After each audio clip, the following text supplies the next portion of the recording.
وطبختنا لليوم مقلوبة. تعالوا فرجيكم شلون بعملها. طبعا الدجاج انا بعد ما سلقته حطيت له بهارات وقليته شوي. اي ايدي انحرقت.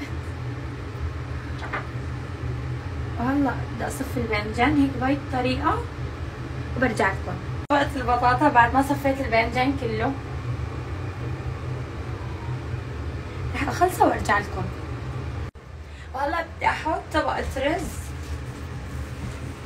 طبعا حاطه له انا البهارات مثل ما قلت لكم.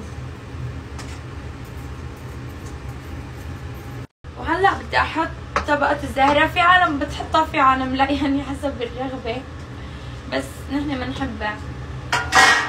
رح افرجيكم اياها اخر شيء بعد الافطار ان شاء الله. يلا.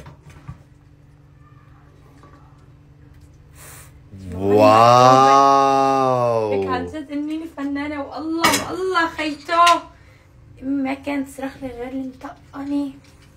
وهي اللوز والعقلة والركزة وبنت عقلة مناس.